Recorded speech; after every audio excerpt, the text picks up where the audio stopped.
Well, everybody, it's time to do our predictions, and we're going to get Kev to come on the air as well to help us out with the last show of the year. We're going to do the 5 fights on the main card, but I'm looking over the prelims right now. There's actually a few names on here that could put on fight of the night capable fights. Melvin Gillard and Jamie Varner, that could be a barn burner. Could very well be, but is Kev on the line for the picks now, or he's still in I the think, Skype? Why he's wouldn't I doing be them on the in- line? There he is. Well, Stevie, is there any other fight on the prelim card you are looking forward to seeing? See, out of all the prelim fights, which one would I look forward to the most? Well, we talked about Pickett and Wineland already. I guess, if I had to pick any one fight, I'd say, believe it or not, Leonard Garcia and Max Holloway, because the bad boy is a guy that can, when he wants to have an exciting fight, there are a few people that can have one more exciting than him. So, and Holloway is something of a project. He came in with a good record, and then he got mounted and triangled by Dustin Poirier, but since then, he's rebounded in very good fashion. He won a unanimous decision at the Tough 15 finale, and then he TKO'd Justin Lawrence. And I feel like he's a young guy with a lot of talent, and he's going up against a veteran fighter who always has exciting fights. So Holloway Garcia would be one to not sleep on, if you ask me. Michael Johnson and Miles Jury could be good.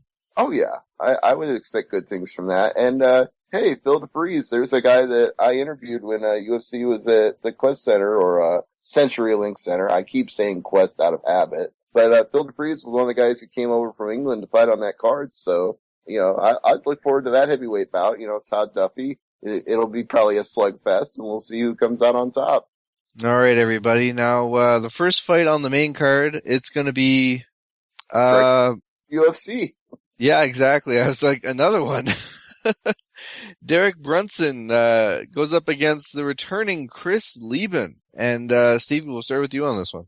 Well, Brunson has not had the best of luck lately. He, there's another guy, like I say, he started out great and he was undefeated, and then he ran into Kendall Grove and lost a split decision, and then he got absolutely creamed by Jacare Souza in just 41 seconds. So Brunson really needs to rebound in a big way, and unfortunately for him, Chris Lieben has a reputation of the harder he gets hit, the harder he hits you back. So I don't know that really works in Brunson's favor. He may be going to 3 straight losses here. I'll go with the crippler.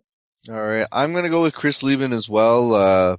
I think it's one of those things where coming off any type of suspension, whether it's medical or drug or injury or, something where you had a problem and you had to come back, coming back to return to the promotion, I think Lieben wants to really make a statement here. I'm going to predict not only does Lieben win, this fight doesn't leave the first round. All right. Well, Kev, what do you think? I think I'm going to have to go with the majority on this one. Really, just Derek Brunson just doesn't strike me as a guy who can compete with elite level fighters. And you can argue whether or not Chris Lieben is considered an elite level fighter, but when you've got 30 fights on your record, you know an awful lot more about the sport than your opponent does. So Brunson's really got the deck stacked against him on this one. I just don't see him overcoming the experience factor of Chris Lieben. All right, well, our next fight, it's going to be Yushin Okami against Alan Belcher. And I'm actually going to pick Belcher on this one. What about you, Stevie? Yeah, there's a few things going on here that make it hard to decide, because Alan Belcher is underrated, I would say. He's got one of the worst tattoos in the history of mixed martial arts, but other than that, he's a very solid fighter. Look at the list of guys he's beaten. Patrick Cote, Jason McDonald, Husmar Palhares. He's beaten top-level guys, and a lot of people are not recognizing him for it, but at the same time, Yushin Okami is probably his toughest test out of anybody he's fought, and Okami is such a grinder that, he will find a way to beat you just wearing you down. The only 2 people he's lost to in recent memory are Anderson Silva and Tim Boetsch. And Silva, you just knew because he's the champion, that's just the way it's going to go. And Boetsch, he was beating him up until the last round, and then Boetsch had that miracle comeback that everybody still talks about to this day. So with Okami, it's so hard for me to pick against the guy because he's, like Kevin said a minute ago about leaving, there's just the experience factor. Okami's been doing this for such a long time, and he's so good that I think Belcher is world class. Man, it's tough. This is a coin flip one for me because I feel like whatever I say is going to be wrong, but I'm going to go with Okami. Wow. Now, I think of the only thing I want to disagree with you on that one, Stevie, is that there is one fighter with a worse tattoo than Alan Belcher. I'm just going to say that. You know what I'm talking about. Oh, Brock Lesnar? No, I like Brock Lesnar's sword tattoo, actually. Okay, what do you think is worse than the sword or the awful looking, whatever the heck it is on his arm? Well, don't tell him I said this, but Gray Maynard. You're breaking up who? Gray Maynard, but don't tell him I said that. Oh yeah, I won't tell the bully that. Don't worry. Kev, who you got in this fight?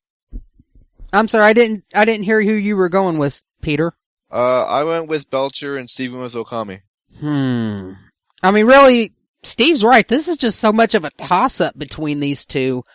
I'm gonna go with Belcher on this one as well, but if Okami ends up winning, I think this is gonna go to a decision. I don't think either guy is gonna knock each other out, so I'm gonna go with Belcher by the decision, but if Okami ends up with a win, I'm not gonna be disappointed or surprised in that at all. Alright, next up is a middleweight contest between Tim Boach and Costa Philippou. And, boy, this one's tough. Yeah, I'm gonna go with Philippou on this one, actually. Yeah, it's kind of ironic that we're just talking about Boach, and here he is on the card, so. Yep. I'm going with Philippou. Stevie, how about you? Let's have Kevin pick first, and I'll go last this time. Alright, Kev, go ahead. I think this is gonna be another close one. Coin flip for me, we'll go with Boach.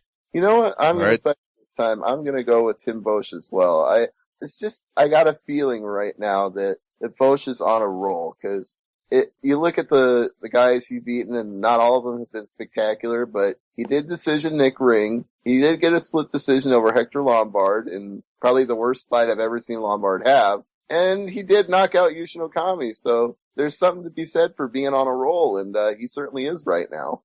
Yeah. That's going to be one of those, it's going to be a close fight. Kev's right on that one. Time for the same main event. Joe Luazon against Jim Miller. I like Jim Miller in this one. Stevie, you?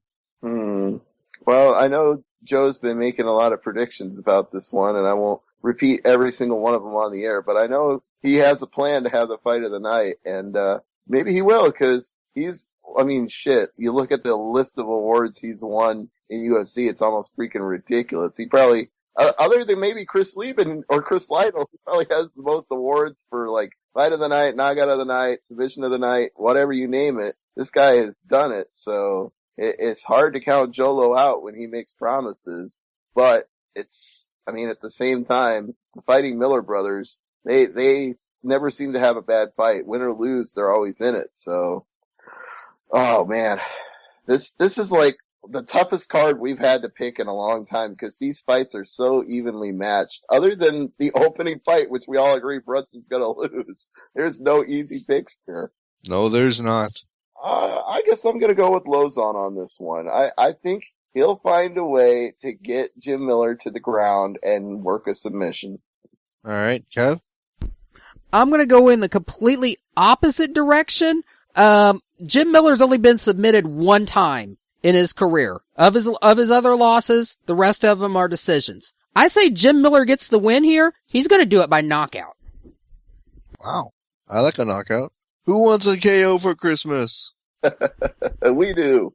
Alright, time for the main event, and this one hopefully will be longer than 64 seconds. You don't see UFC fans shouting 64 like they do with Big Show in 15 or 18 or the hell number it is there, but oh jeez, you gotta get a pro wrestling reference in once in a while.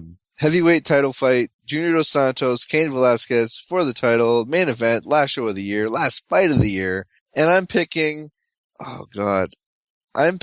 a new heavyweight champion in 2013. Cain Velasquez gets his belt back in the second round via knockout. Stevie?